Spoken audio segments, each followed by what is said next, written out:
Кеше сиңа нинди ямлы иде дөнья. Бүген менә болытлы һәм гамле дөнья. Иртәгә нинди булыр икән дөнья? Утыр да бу җиргә балам, үзең уйла. Үзең уйла. Балкып торган бу дөньяда нигә кирәк? Ямсыз булса озын гомер. Гомергә бер күзен ачып килгән гөлнең гүзәллеген күрергә син балам, өлгер. Балам, өлгер. Синең өчен генә ул гөл. Гомергә бер күзен ачып, күзен йома. Кем дә сине гаепләмәс, шул мизгелнең матурлыгын алып кайтсаң үз йортыңа. Үз йортыңа алып кайт та, һәм үзеңнең йөзләреңә, күзләреңә кунсын әле. Күңелеңә шешелсен дә уңсын әле. Барыбызга да җитәрлек булсын әле. Булсын әле. Ә калганы гомер буе сагындырып төшкә керер. Дөнья ямсыз булса, нигә матур гомер? Гомер буе матурлыклар эзләп йөгер. Әни буласың бар. Кыз балаларны без шулай дип үстерәбез. Юк дигәнне ишетеп буладыр дип башыбызга да килми. Ничек килсен? Хатын кызның төп вазифасы, төп миссиясе, төп бәхете әни булу да бит. Кемгәдер бу бәхет бирелгән, кемгәдер юк. Кемдер аны табигатьтән мулдан алып, кадерен дә белми. Кемдер табибларга, экаларга, суррогат әниләргә бар акчасын сарыф итеп, көрәшеп, сорап, ялварып ала. Әмма шунсыз хатын-кыз тормышы буш, кысыр булып санала, китек язмыш булып кабул ителә. Моңарчы бер генә цивилизациядә дә, бер генә диндә дә хатын-кызга караш ике төрле булмаган. Ул тормышны дәвам итүче. Хәтта ир кирәксенмәгән амазонкалар да бала тапкан. Әни була алмау һәр чак фаҗига. Әни булу бәхет саналган. Саналган дим, чөнки бүген бу бәхетнең бәхет икәнлегенә икеләнүчеләр дә бар. Бар гына да түгел, алар күп. Юк, теләмимнәр һаман ешрак ишетелә. Чит илләрдә туган ризасызлык инде бездә дә ачык яңгырый. Кызлар бала табарга теләми. Патриотик хисләрдән дә, ана капиталына да кызыгып та, ирләрен бәхетле тәришендә. Кешелек алдындагы җаваплылыкны да башкача аңлыйлар. Сүз карьера хакына әни булырга ашыкмый торган ханымнар турында түгел, ә бәлки принципиаль рәвештә бала табарга теләмәүчеләр турында. Сәбәпләре күп. Алар төрле һәм капма каршы. Шеп-ши эгоизмнан, авыртудан курку, фигура саклау, чиста альтруизмга кадәр. Булай да ресурслар җитмәгән җир шарындагы кеше санын арттырганчы, ятимне алып тәрбияләү яхшырак. Матди якның йогынтысы да бар. Хәерче үрчетергә теләмәү, балага бар кирәген бирә алмау куркыта. Рухи якның да шәхес үсешенә, гармониялы тормышка бала кымычалаячак кына. Социологлар уздырган тикшеренүләр ачкан сәбәпләр арасында хәттәки ирем белән бик тату яшибез. Бала тапкач низаклар башланачак дигәне дә бар. Әмма баласызлыкны сайлаучыларны берләштереп торучы төп дәлил хатын-кыз бала табу машинасы түгел. Ул аның өчен яралмаган. Җавапсызлыкта, җансызлыкта, эгоизмда гаепләп, җәмгыять катырак басым ясаган саен, алар усылланыбрак җавап бирә. Үз позицияләренә, үзләре сайлаган тормыш рәвешенә ихтирам таләп итә. Кешелек тарихы буена формулашкан карашка ялгыз гына каршы туру кыен. Алар да укмашырга мәҗбүр. Бу инде айрым яшьләрнең узгынчы ширегенә түгел, төрле илләрдәге хатын-кызларны берләштергән аерым хәрәкәт. Төп проблемалары шул. Аларны аңламыйлар. Туганнарның, танышларның кайчан бала табасыз инде дигәнне ничек җавап бирергә? Әнине үпкәләтмичә генә оныкларның булмаячагын һәм мине сындырырга тырышуның файдасыз икәнен аңа ничек әйтергә? Бала бәхет дигән стереотип безнең башларга көчләп салынган уйдырма гына икәнен иремә ничек аңлатырга? Чынлап та, ничек?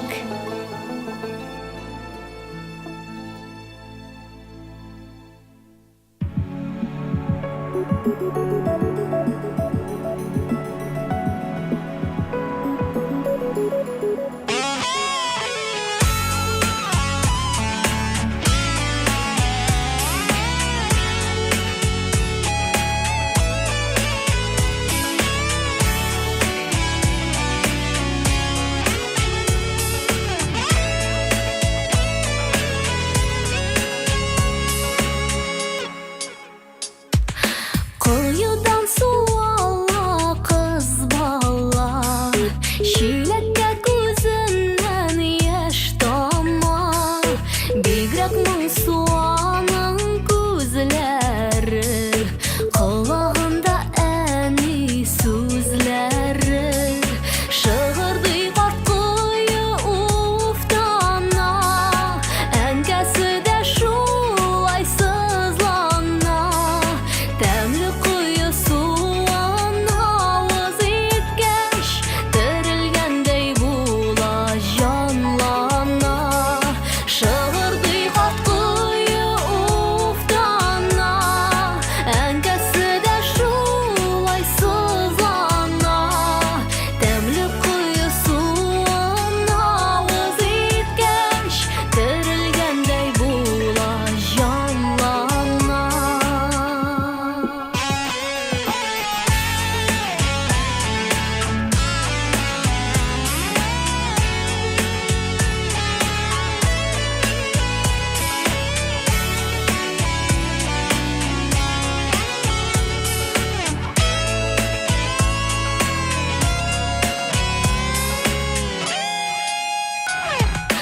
Таң атмаған әлі тынық әлем, ут бүркіле бары бір үйден.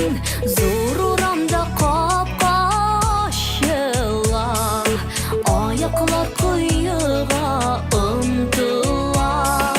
Шығырды қат құйы уфтана, әңкәсі дә шулай сызлана. Тәмлі құйы суына ağız yetkәш, dirilгәндәй була жанлана. Шығырды қат құйы уфтана, әңкәсі дә шулай сызлана. Тәмлі құйы суына ağız yetkәш, dirilгәндәй була жанлана.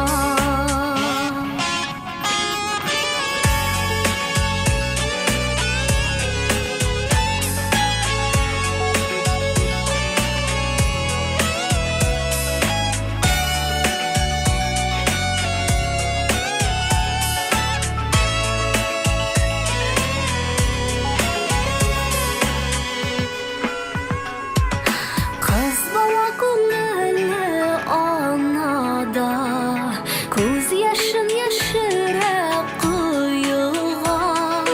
Ананың көңілі балада, бір-бірлерін ойлап таңата. Шығырды қат құйы уфтана, әңкәсі дә шулай сызлана. Тәмлі құйы суына ağız yetkәш, dirilгәндәй була жанлана. Шығырды қат құйы уфтана,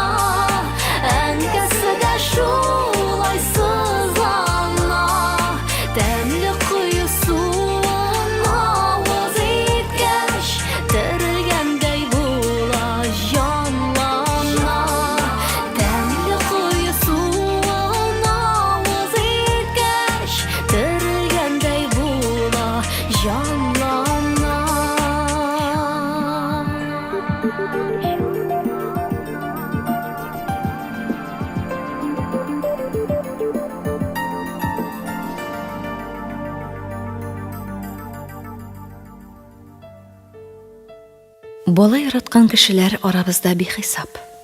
Алар турында гел язып торабыз. Әмма җәмгыятьтә бала алып кайтырга теләмәгән гаиләләр дә бар. Андыйларны child free дип йөртәләр. Америкада киң колаш алган әлеге юнәлеш хәзер бездә дә тамыр җыя. Социаль шелтәрләрдә баласыз яшәүне пропагандалаган махсус төркемнәр барлыкка килде. Авылыбыздагы бер гаилә искә төште. Ире икенче бала алып кайтырга аяк терәп каршы булды. Хатыны күпме генә үгетләсә дә, ире хәерче үршетәсем юк. Әле берсенә дә күпме акча түгәсе булачак, ди икән. Ир кеше сүзендә нык торды. Хатынына дарулар ишерде, балага узудан саклады. Сорынлыктан килгәнме бу, үз-үзен яратуданмы, кем белгән. Әмма child freelар дигәч, сүз бер бала белән генә шикләнгән яисә сабый алып кайтуны соңгарак күчергән парлар турында бармый. Гомумән, балаларны яратмаучылар, алар урынына йорт хайваны асрауны хуп күрүчеләр, балалы кешеләрне күрүгә җин ачулары чыгучылар хакында. Социаль шелтәрләрдәге форумнарның иштәлегенә күз салсаң, андыйларның безнең арада еш очравын аңлайсың. Аларның саны 10 меңнән артып китә. Child freelар бала алып кайтучыларны төрле ямсыз сүзләр белән мыскыллый. Берне генә түгел, берничә бала табыны уятсызлыкка тиңлиләр. Күп бала әниләре хакында ничек кенә язмыйлар. Билгеле, балаларга карата мондый нәфрәт төрле сәбәпләр аркасында килеп чыгарга мөмкин. Марсель исеме үзгәртелде.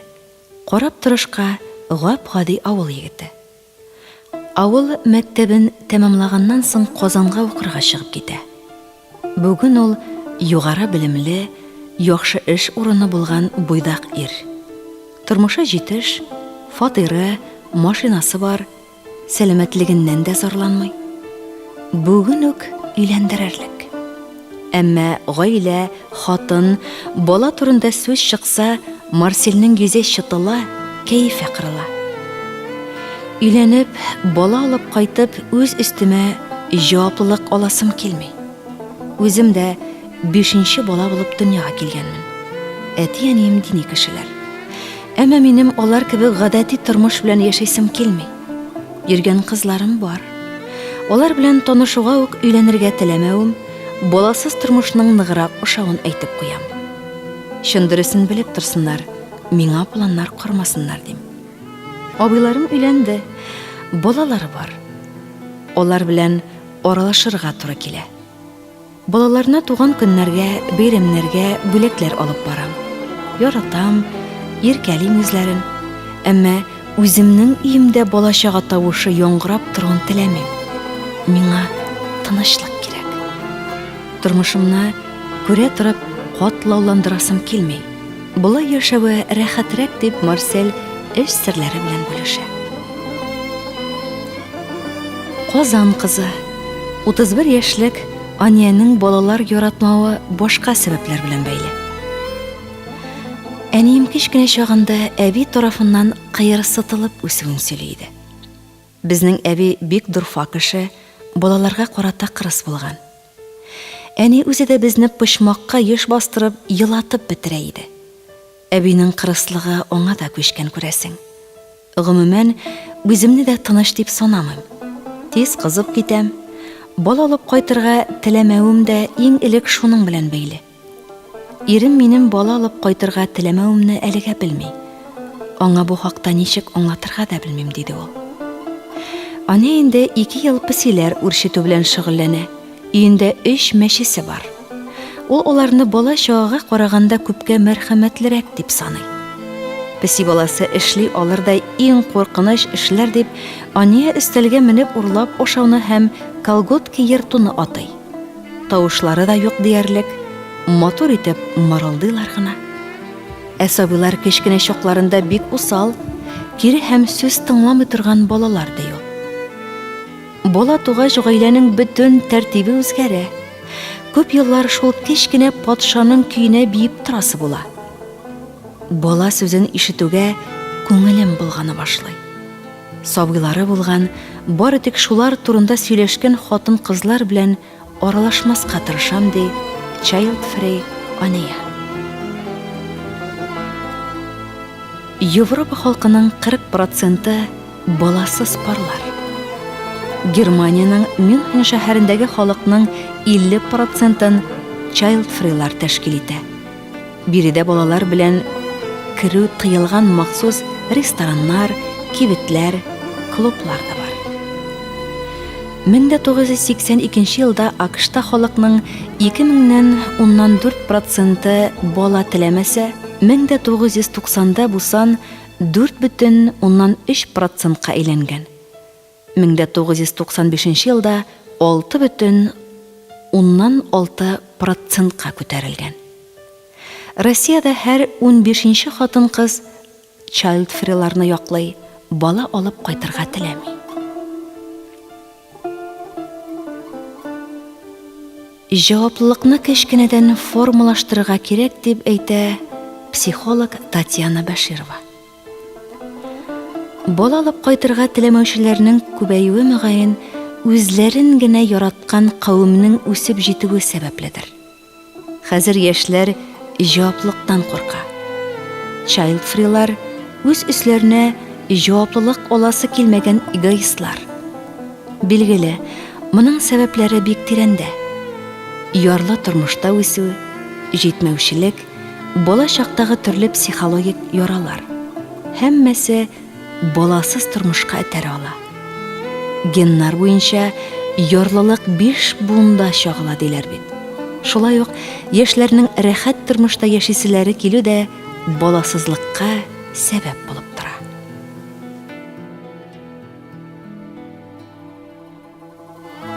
Көзләр үтеп, озын кышлар җитте. Көне кыска, озын төннәре, һәр кемнең дә үз тормышы инде. Кайда йөри кемнең көннәре. Көн үткәнен сизми әле дә ул.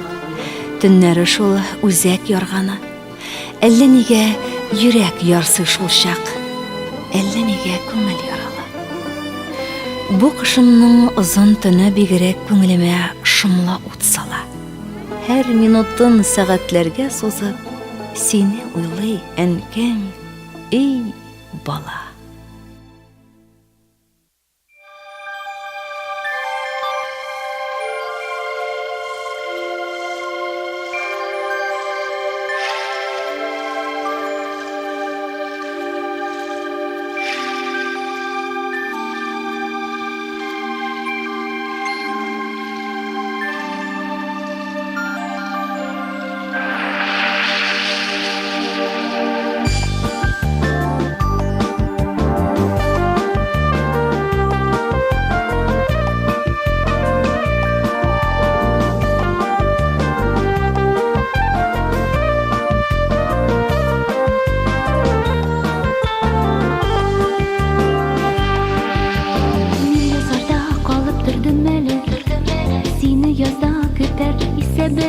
Ләйсән яңгыр булып явармын, мин җылы җилләр булып исәрмен.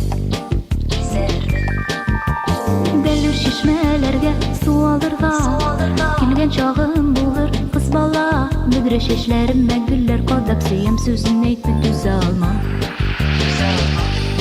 Ләйсән яңгыр булып, җәйге яңгыр булып, язда калдым булып, гөлдән гөлгә кунып. Җәйге яңгыр булып, язда калдым булып, гөлдән гөлгә кунып, сине эзләп йөреп. Мин язарда сине көтеп торам, шишмә язган көйне тыңларбыз. Шушы көйгә җыр чыгарып, бар балдаклар тагып җырларбыз. Ләйсән яңгыр булып, җәйге яңгыр булып, язда калдым булып, гөлдән гөлгә кунып. Җәйге яңгыр булып, язда калдым булып, гөлдән гөлгә кунып, сине эзләп йөреп. Ләйсән яңгыр булып, җәйге яңгыр булып, язда калдым булып, гөлдән гөлгә кунып. Җәйге яңгыр булып, язда калдым булып, гөлдән гөлгә кунып, сине эзләп йөреп.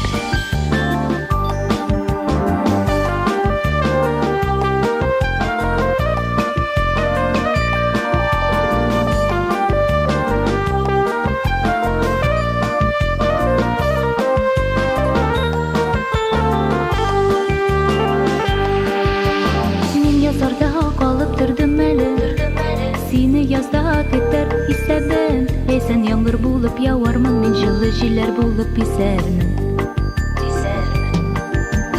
Бәллүр чишмәләргә су алырга килгән чагым булыр, кыз бала. Мүдрә чәчләремә гөлләр кадап, сөям сүзен әйтмәй түзә алмам. Ләйсән яңгыр булып, җәйге яңгыр булып, язда калдым булып, гөлдән гөлгә кунып. Җәйге яңгыр булып, язда калдым булып, гөлдән гөлгә кунып, сине эзләп йөреп. Ләйсән яңгыр булып, җәйге яңгыр булып, язда калдым булып, гөлдән гөлгә кунып. Җәйге яңгыр булып, язда калдым булып, гөлдән гөлгә кунып, сине эзләп йөреп. Ләйсән яңгыр булып, җәйге яңгыр булып, язда калдым булып, гөлдән гөлгә кунып. Җәйге яңгыр булып, язда калдым булып, гөлдән гөлгә кунып, сине эзләп йөреп. Җәйге яңгыр булып, язда калдым булып, гөлдән гөлгә кунып, сине эзләп йөреп. Мин язларда сине көтеп торам.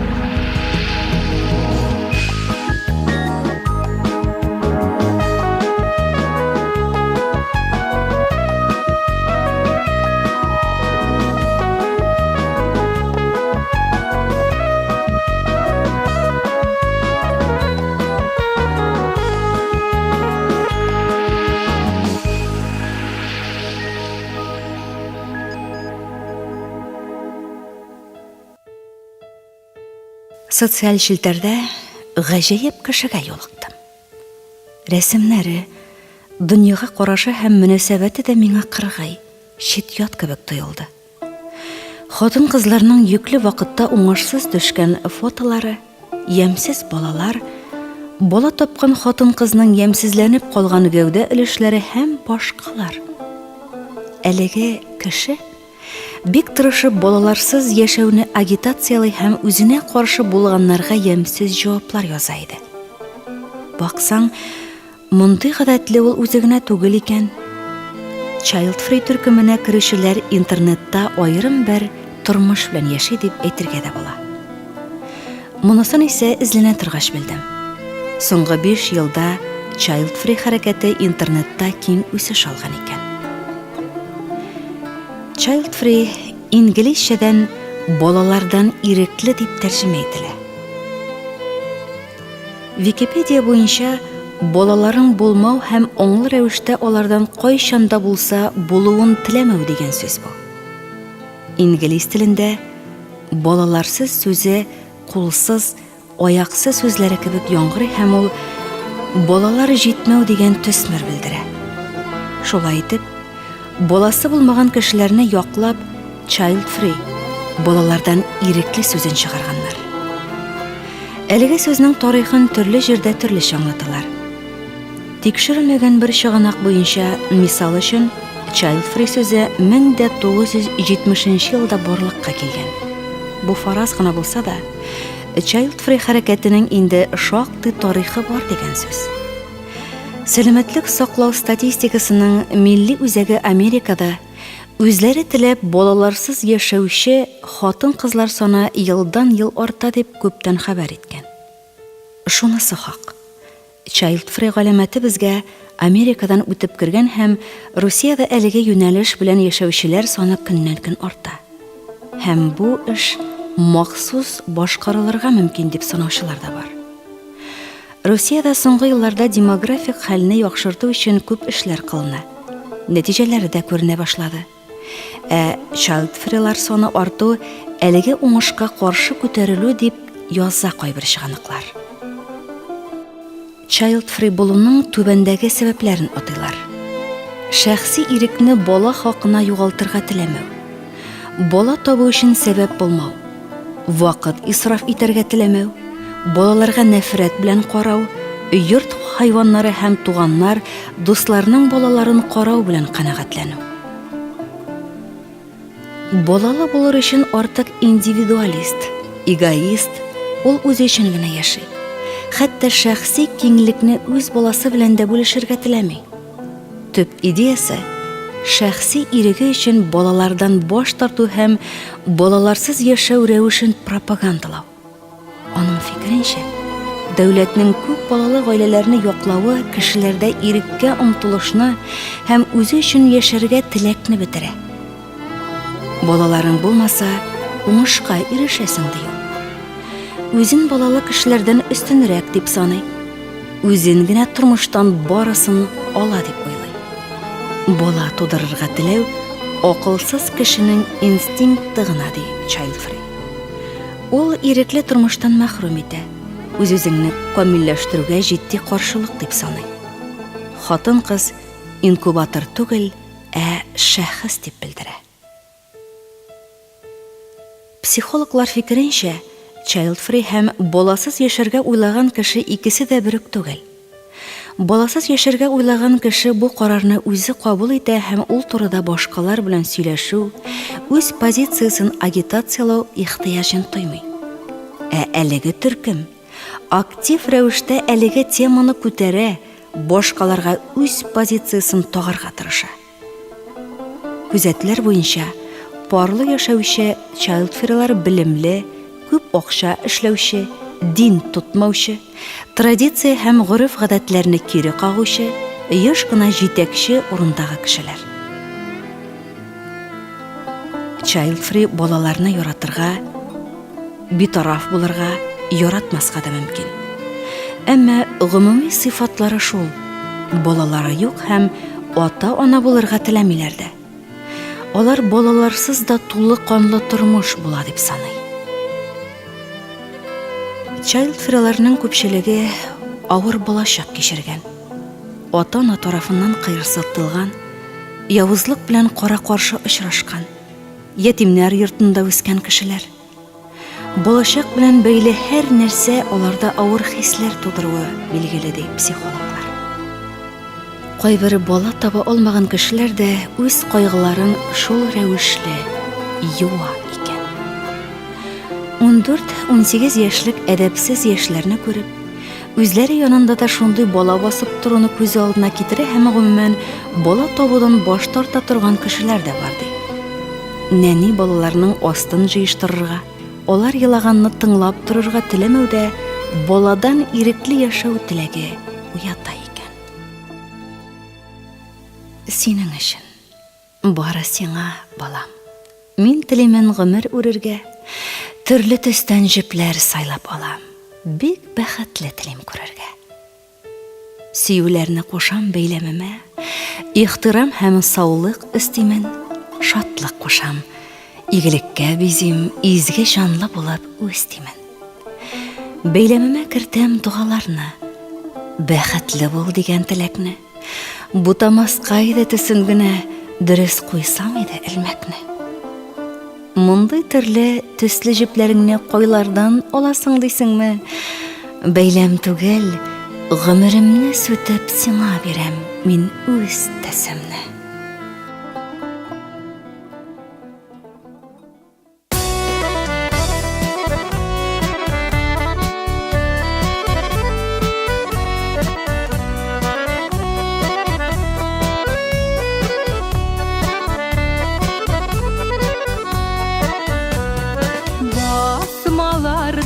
Ağımı suda yaş kızlar kirləri şayıqıy. Şul kızlarının tulamanların irkələb jillər sıpıy. Yaş kızlarının akışlarının süyüp süyülər şağı.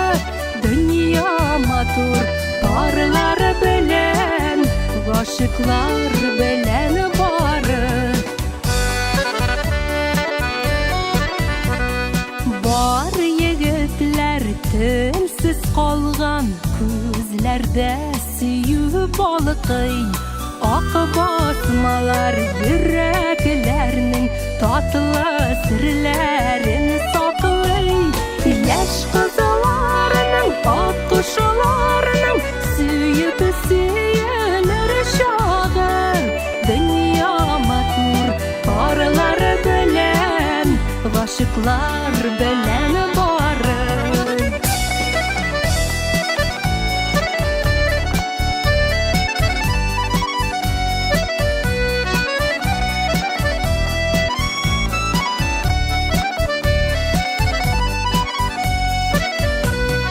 Яр буенда, ышылда ашып, теләк тели талларым. Бәхетле булсын яшь кызлар, тапсын иде парларын. Яшь кызларның, ак кошаларның сөйіп сөйелер чагы. Дөнья матур парлар белән, гашыклар белән бары. Яшь кызларның, ак кошаларның сөйіп сөйелер чагы. Дөнья матур парлар белән, гашыклар белән бары.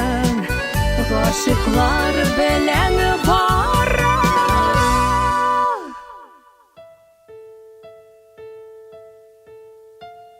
Child Free форумларының берсендә монда язма очраттым. Беренчедән, мин кемгә дә булса үз тормышыма тәэсир итүне рөхсәт итә алмыйм. Бала минимум 5 ел вакытымны алачак. Икенчедән, минем иҗади һәм башка планнарым бар. Һәм аларны хәтта мине аңламаслык башка берәү өчен читкә куярга җыенмыйм. Өченчедән, мин үземә кирәк булган кадәр акча эшлим. Һәм ул акча бер ничек тә балага җитмәячәк. Бала табудан куркучылар да юк түгел. Минемчә, йөкле булуның бер яхшы ягы да юк. Токсикоз, аңыңны югалтып егылу, тулгак сүзеннән генә дә миңа начар. Йөкле хатыннар ничек түзә торгандыр? Мин беренче тулгак тотканда ук үләр идем. Бала тудырганчы үз-үзеңне атып үтерү яхшырак. Авырту коточкыч булырга тиеш миңа калса. Тышкы кыяфәт. Күкрәкләре салынган, күп төннәр йокламаудан күз төпләре каралган, куркыныч корсак, шыксыз гәүдә миңа мондый бәхет кирәкми, дигән икенче берсе. Өченче, Child Free ирекле тормыштан да рәхәте юк дип саный. Без ирем белән ирекле һәм рәхәт яшибез. Барырга теләгән җиребезгә барабыз. Һәм беркемдә бала мондай шартларда ничек яшәрсең, яки балагызны кемгә калдырасыз дип сорамый. Child Free'ларның фикер йөртү рәвеше еш кына гаҗәпләндерә. Мисал өчен, тагын бер форумнан үзек. Бер кыз үзенең балалы Child Free булуы турында яза. Ул балалар яратмый һәм бала табарга да теләми. Ләкин көннәрдән бер көнне балага уза. Аборт ясатырга тели, әмма ире каршы чыга. Безгә күптән вакыт бит инде, бала безгә кирәк ди ул. Кызның әти-әнисе дә бала табуны хоплый. Әмма төп герой тиз генә тынычланмый. Узак вакыт әле ул аборт ясатыр өчен дусларыннан, танышларыннан акча эзли. Әмма акча җыелмый. Баланы табарга туры килә. Әлеге кыз баланы таба, әмма бер тамчы да яратмый. Аны карарга, иркәләргә, үстерергә теләми. Ахыр чиктә баланы карый белмисең дип, әби-бабасы оныкны үзенә алып китә. Әни кеше моның белән рәхәтләнеп килешә һәм элекке тормышына кайтуына сөенеп бетә алмый. Шушы тарихны язган кызга икенче бер Child Free җавап яза. Ирең эгоист, ул синең турында, синең ничек авыр булуы хакында уйлап та карамаган. Миңа калса ул сине яратмый ди. Сүз баланы табарга үгетләүче ир турында бара. Бу урында көләргәме, еларгамы, мин әле аңлап бетермәдем.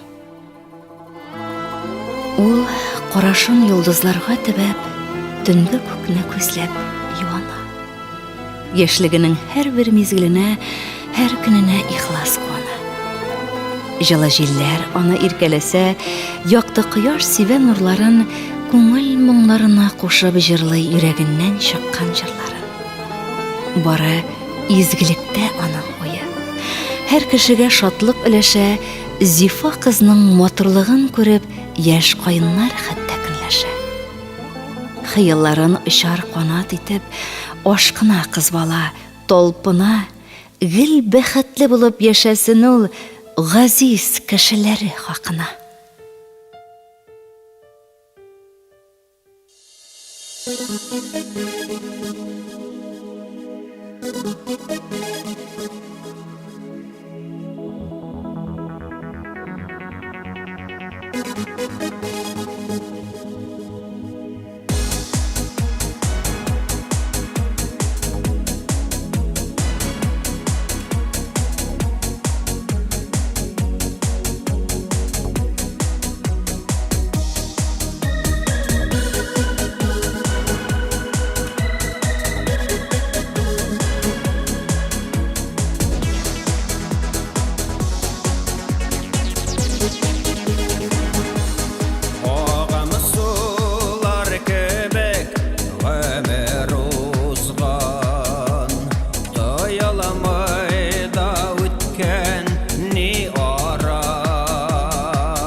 Чайлдфриларга каршы язучылар, алар белән көрәшүчеләр дә юк түгел. Соңгы көннәреңдә бер кашык суга тилмерсәң, кем сиңа ярдәм итәр? Әгәр кешеләр бала тудырудан туктаса, дәүләт тә, син яшәгән ил дә бетәчәк бит. Син үлгәннән соң фатирың һәм мирасың кемгә калыр? Балалар тормышның чәчәге, бала тудыру табигый хәл. Аллаһ бала бирсә, ризыгын да бирер. Сезнең әтиәнигез чайлд-фри булган булса, нәниләрне ничек яратмаска мөмкин? Бу һәм башка дәлилләргә дә чайлд-фри һәр вакыт каршы әйтерлек сүз табачак. Шунысы яхшы. Чайлд-фри дигән табу гомерлек түгел. Кеше фикерләрен һәм дөньяга карашын үзгәртергә дә мөмкин. Әмма бала тапкач, чайлд-фри булып кую гаять кыен. Бу гаилә һәм бала өчен зур куркыныч дигән сүз дә әле. Ширкәүләрдә әлеге мәсьәләгә карата дебатлар да уздырылган. Дини консерваторлар бу юнәлешне Аллага каршы күтәрүле дип атаган. Папа Иоанн Павел II гаиләле парларның баласыз яшәргә теләвен кискен тәнкыйтьләгән. Христиан авторы Альберт Мохлер Библия буенча парларга балалы яки баласыз яшәүне сайлау мөмкинлеге бирелмәгән. Киресенчә, безгә балаларны шатлык белән, Алла бүләге кебек кабул итәргә һәм аларны саклап, яратып, Алла каршында курку белән үстерергә кирәк ди. Исламда исә гаилә тормышына балаларга зур урын бирелә. Бала туу хәбәре шатлыклы хәбәр санала. Пәйгамбәр галәйһиссәлам исә балалар хакына менә нәрсә ди? Балалар җәннәт күбәләкләре алар. Бер вакыт Әқрәқ бине Хабис пәйгамбәр галәйһиссәлам янына кергән. Шул вакытта пәйгамбәр галәйһиссәлам оныклары Хәсән белән Хөсәйнне үбә торган булган. Әқрәқ, син кызыңның балаларын үбәсеңме? Аллаһ белән ант итәм, минем 10 улым бар, ләкин минем бер кайчанда берсен дә үпкәнем юк дигән. Пәйгамбәр галәйһиссәлам әйткән: Әгәр Аллаһ синең йөрәгеңә мәрхәмәт салмаган икән, мин нәрсә эшлим? Мөселман кешеләре гаиләле һәм күп балалы тормышка омтыла. Чөнки мондай тормыш иң хәерлесе һәм күпкә саваплырак санала. Чайлд-фри хәрәкәтенә килгәндә, аларны якларлык бер генә сүз дә таба алмыйм. Психикаларына зыян килгән кеше генә балалардан ирекле яшәүне пропагандалау максаты белән яши ала торгандыр. Менә шундыйлар да бар дөньяда җәмәгать. Андый-мондый берәр чайлд-фри белән очрашсагыз, хәзер моның нинди юнәлеш икәнен беләсез. Җәмгыятьнең тагын бер шыксыз бүленеше миңа калса. Аяк рәвештә балаларсыз яшәргә теләүче, хәтта башкаларга үз фикерен тагарга тырышучыларны күреп елыйсы. Шәхси тормышымны башка белән бүлешергә теләмим, бала тапканчы үләр идем диючеләрдән көләсе генә килә. Шунысы кызганыч. Чайлд-фри арасында 15-17 яшьлек яшүсмерләр генә түгел, 46 яшькә җитеп тә әлеге позицияга туры калучылар бар. Әйе, бөтен дәлилләр инде китерелгән. Һәм алар арасында әни булу бәхет иң яшь яңгырый торганы. Кемдер килешми икән, бу аның хокукы. Һәм хатын-кызның андый хокукка ия булуы начар да түгелдер. Һәр бала үз бәхете, үз ризыгы белән туа дисәләр дә, бу дөньяда әнисе өчен кадерсез җан, артык кашык булган балалар саны артмаса да ярардыр бәлкем. Бу хакта инде күп бәхәсләр куертылган, бар фикерләр әйтелгән. Туфан Миңнуллинның «Әниләр һәм бәбиләр» драмасы да искә төшә. Шулай да яшьлекне урлаган йокысыз төннәрне, йөрәкне талкыган борчу мәшәкатьләрне тирән һәм шиксез ана мәхәббәте сугармаса, дөньяга китергән икенче җан өчен гомерлек җаваплылык, олы бәхет була алар идеме икән? Бар газапларны оныттыручы, Хатын кызны бер нигә карамастан әни булырга ымсындыручы чын бәхет тыюы. Ошбу гади, әмма бәхәссез каһарманлыкны зурлаучы әниләр көне шуңа да аерым бәйрәм итеп игълан ителгәндер. Бу көнне әниләребезгә риясыз улы мәхәббәтләре өчен рәхмәт әйтеп, кызларыбызга шул улы бәхеттән мәхрүм булмаларын теләргә генә кала. Алар белән бергә узган һәр адымның никадәр куаныч икәнен белеп, тоеп үсәләр. Бәлкем, балаларыбыз да буыннар чылбырын кырт үзәргә кыймаслар. Тугансың икән, дөньяның сиңа өлеше була.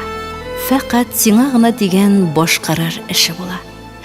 Шуны яшьли аңлаган жан гомер буе икеләнмичә, максатына баралган жан бәхетле кеше була.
Хөрмәтле радио тыңлаучы якын дусларыбыз, әле сез Биләүсез кызлар исемле тапшыру тыңладыгыз.